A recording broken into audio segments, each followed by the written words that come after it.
This video is to show you how to do your inventory counts.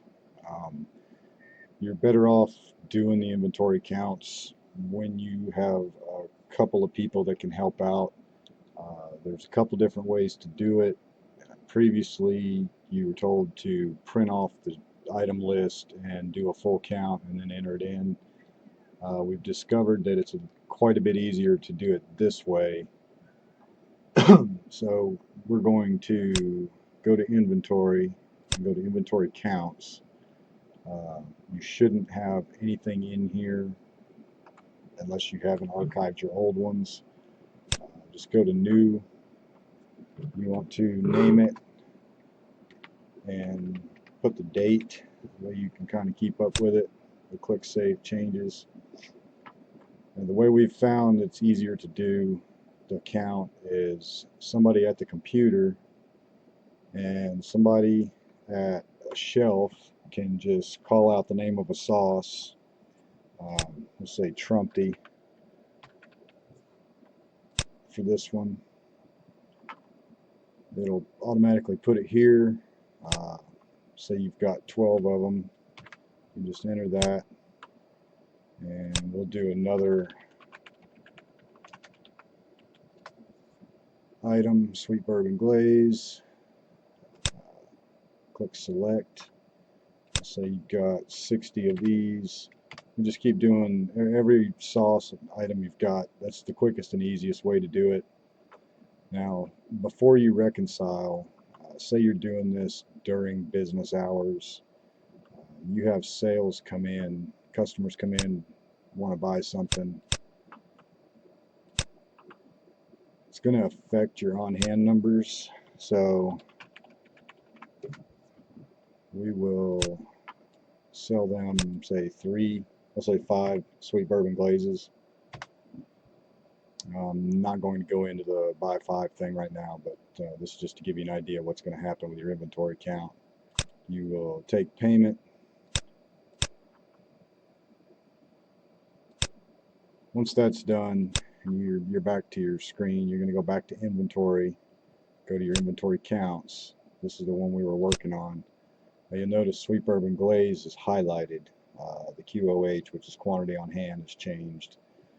You now need to recount that sauce. If you see this yellow stripe, it needs to be recounted because it's most likely been involved in a sale or put out on a sample bar or something.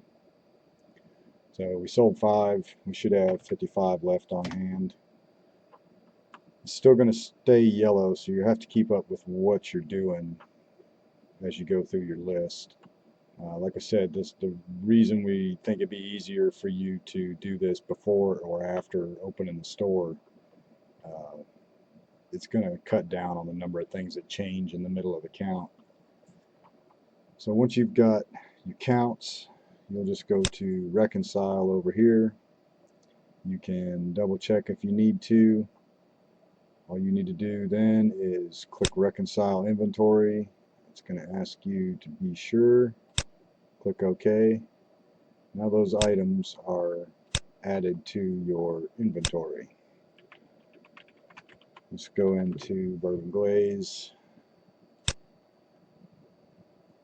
Now it shows we have 55 in stock. That's the best way for you to do your count. It's a long, slow process to print the item sheet out. So we'd rather you just do it this way. You can also just go item by item.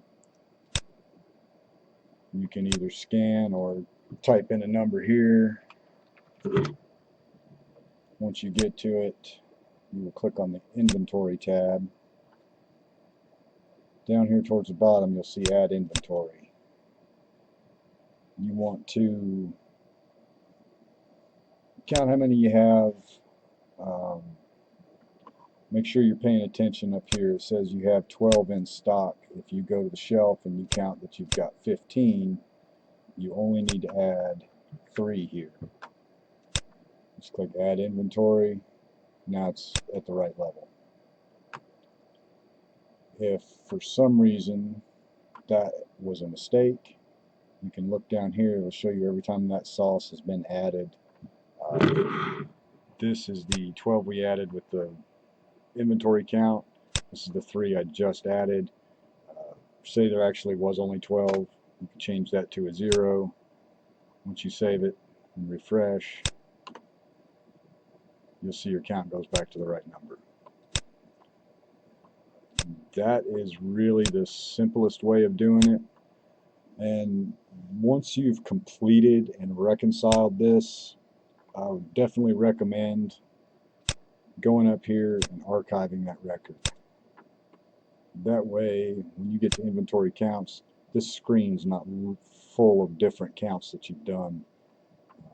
It's a good practice to archive something as soon as you're done with it and positive everything's right. But that's how we've decided you guys should be doing your inventory counts. It'll be a lot easier and faster if you've got 2 or 3 people helping with it. Printing it out is just a long process. It takes a long time going alphabetically through the list. So here, you can do it either with the item search or with an inventory count, whichever way you prefer.